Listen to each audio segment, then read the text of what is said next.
Hi folks, Dave with DBSTECHTALK. And these are the Monoprice Retros.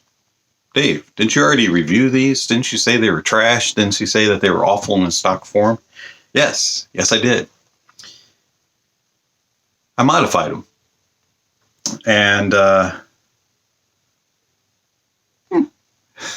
this is my first true modding.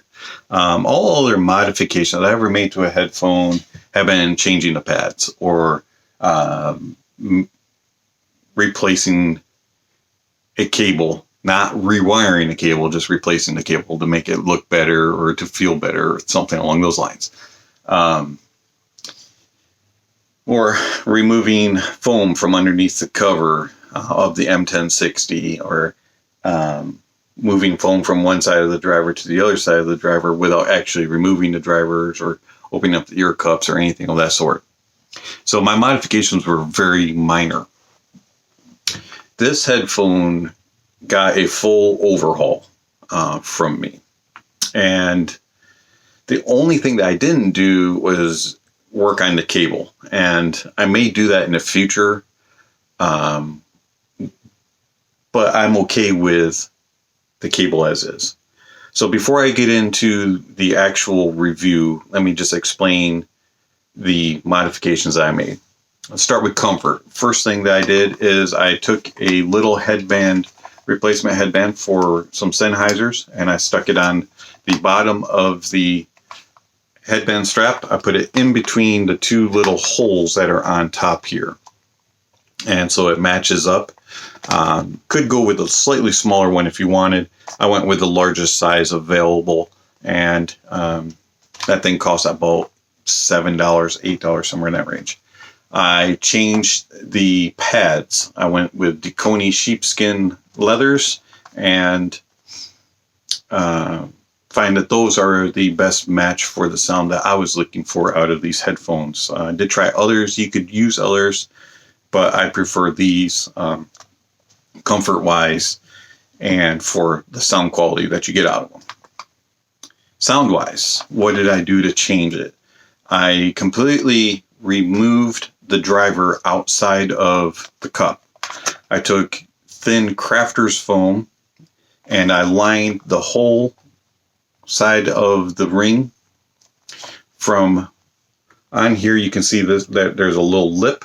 From that bottom lip all the way to the top of this rim where your pads go and the driver connects, all the way around with crafters foam, both sides.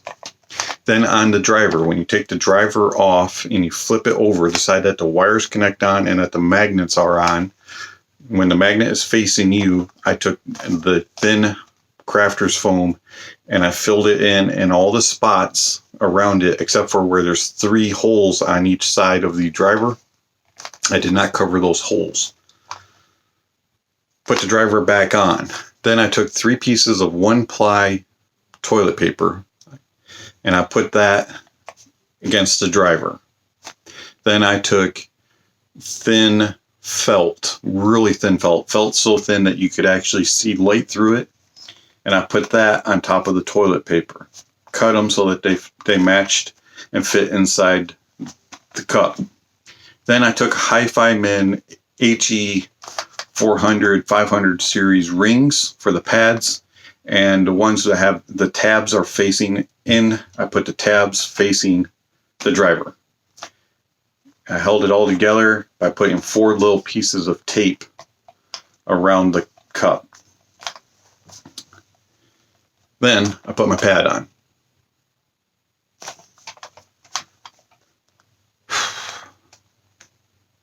Pretty easy modification, actually. Wasn't too hard, but it did take some testing and a little bit of deciding what true sound I had. Without the dampening on the inside and just doing toilet paper and felt, it made the bass way too bloomy, way too bassy, and it quelled the mids too much, made them really recessed, and did absolutely nothing pretty much with the treble.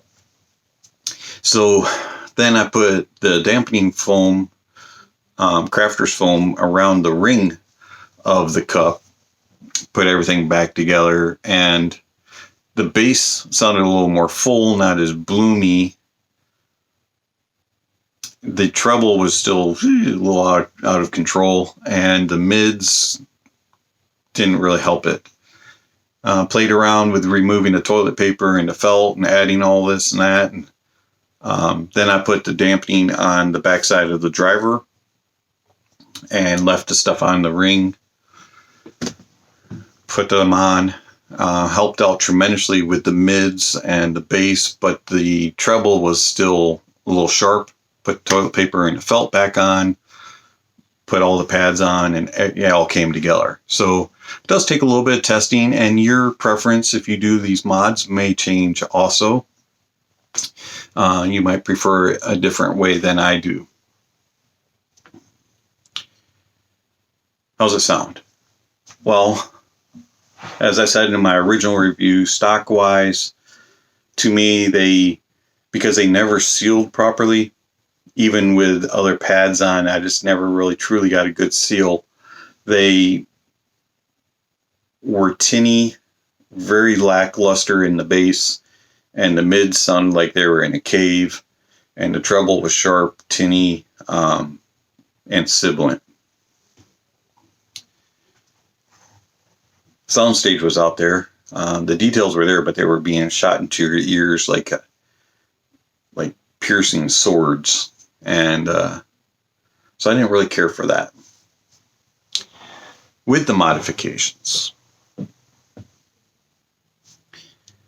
turns them into a dark headphone.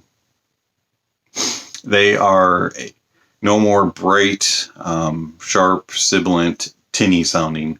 They're dark and lush and romantic. They have a very warm side to them. We'll start with the treble, because the treble was the most troublesome part of the headphone.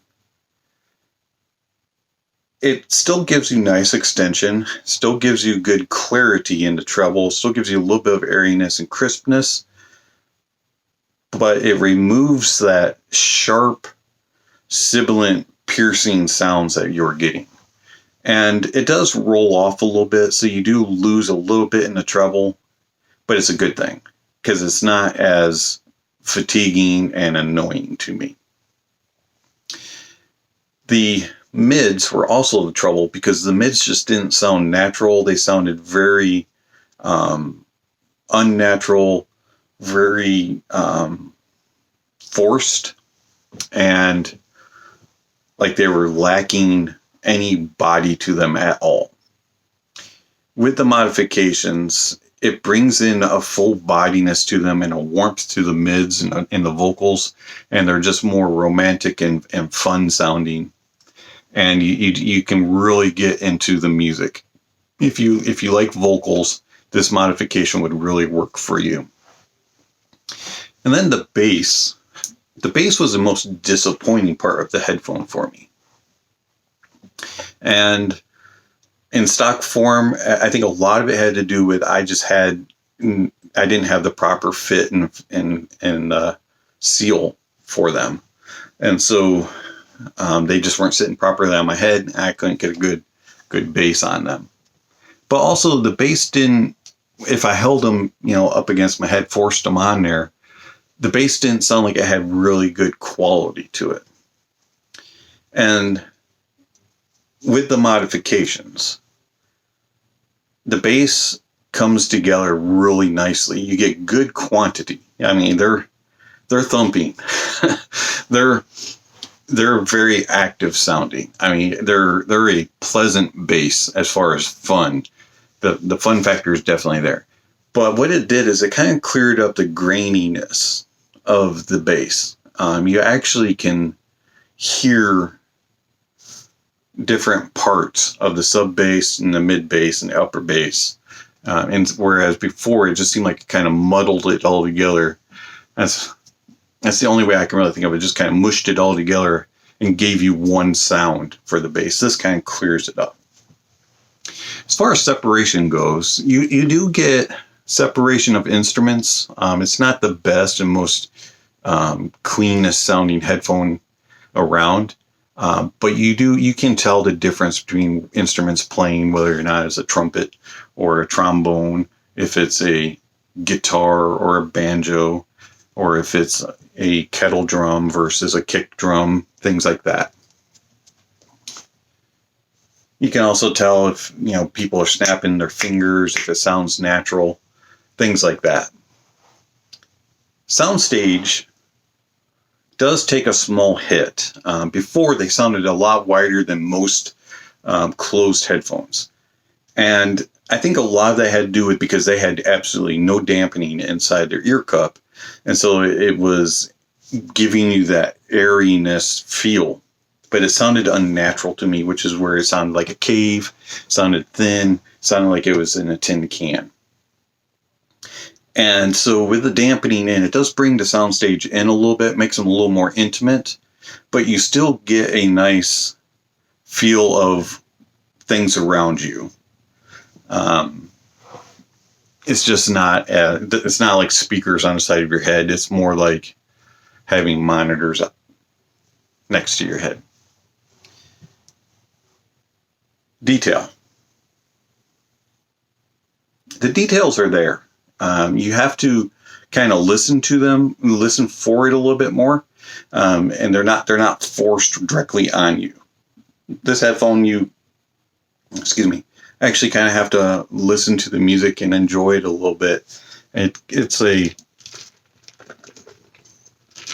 fun headphone that is not going to be used to be clinical or analytical or critical listening. It's more for enjoyment. The details are there, but they're not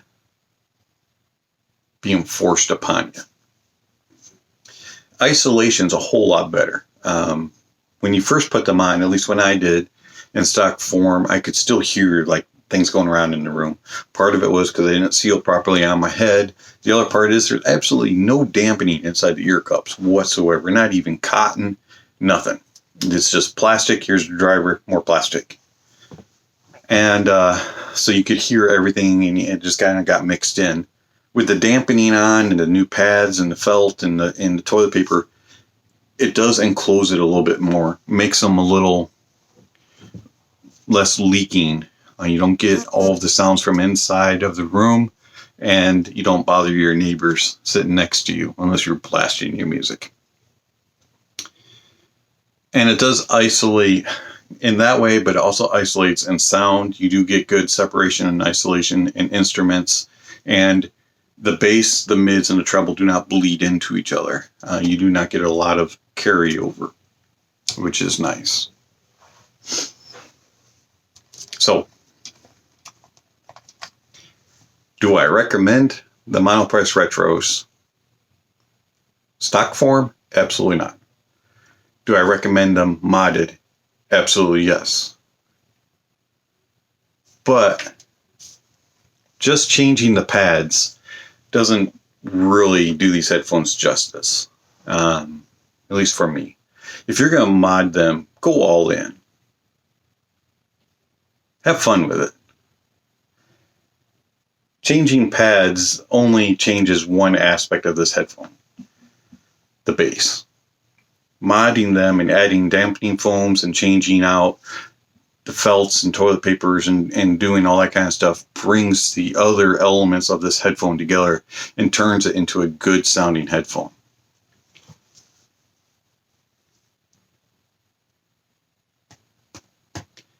Monoprice Retro.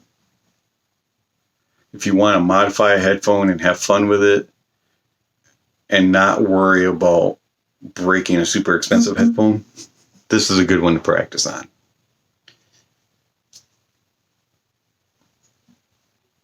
I'm glad I did because I learned a lot by doing it. All in budget, with the pads being about $50, the headphone being $25, and then the comfort strap for the headbands, let's call it $8, $83. Then we talk about the dampening foam, the felt, and the toilet paper. There's another $2. You're at $85. I would say these are worth $85 to $100. Are they the best in that price range? Well, that depends on your ears. There's others that do things differently in various ways. You know, if you want to go more analytical, critical listening, you go Audio Technica. If you want to do something a little more fun, warm sounding, and energetic, you would go Civica or something along those lines. If you were wanting to do something warm and fun, there's several other options out there also.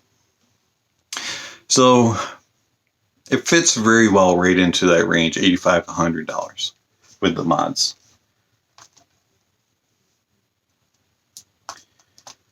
Do need to warn you about a couple things. Number one, they're harder to drive with this mod.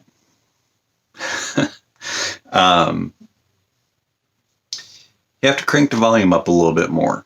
You have to use a little bit more powerful amplifier. So what amplifiers do I like it on? I like it on all of the ones that I have, but I do have some preferences. So let's start with the Aune X1S, X7S amp, DAC and amp. The X1S sounds great on it and has plenty of power to push it. X7S, same way. Those add a little bit more warmth to the sound, so it does make it a little bit more full-bodied and warm. And so depending on your preference, you may or may not like that sound. The Monolith THX AAA 788 is a brighter, cleaner sound, more analytical and clean, and it does show on these headphones just a little bit. They're not quite as fun sounding. You don't get quite as much of that full-bodied sound. You get a cleaner sound, a more clear sound, but you don't get that fun sound. And with these headphones, I like fun sound. Moving over to the Cavellis that I have, the CTH and the Liquid Carbon X. The CTH adds a little bit of that 2B sound to it and does give a little bit more in the Soundstage and a little bit more in the bass and mids. And I actually like that sound. I like these on the CTH. I also like them on the Liquid Carbon X. Liquid Carbon X has a lot of power, does add nice thump to it and nice mids and treble, and it has a slight warmer tint to it than some other solid state amps. So with that little warmer sound to it, it's not as thick as the Aune, but it's kind of in between the Aune and the Monolith, and so it just adds just enough of a warmth to it, and I really like that sound. Did not care for it on the APPJ PA1502A. Way too much tube.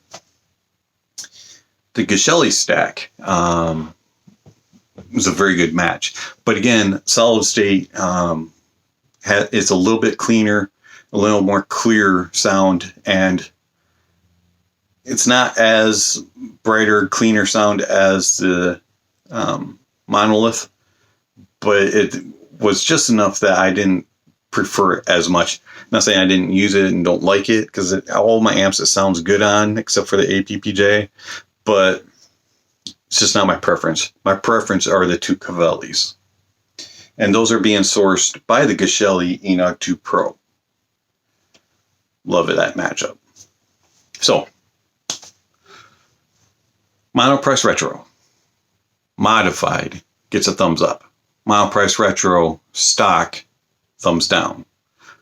The only reason I see that you would purchase the Monoprice Retro is if you're going to mod them and you're going to go all out on them. The stock form, because you have $25 to spend on a headphone, I'm not going to recommend it. I would recommend you go looking elsewhere, as I said in my original review. But if you're going to mod them, have fun with it and enjoy it and make it the sound that you enjoy. If you would like to give these a shot and borrow them on a loan from me, send me an email. Let me know if you're interested and why. And maybe you have something that you're willing to swap with me. Let me borrow while you borrow these, and we'll come up with an arrangement. If you like the content of this channel and you want to see more content of this channel like this, and or you want to just support the channel, there's a couple links down below for you to check out. Thank you for watching, and this has been Dave with DBS Tech Talk. I'll catch you next time.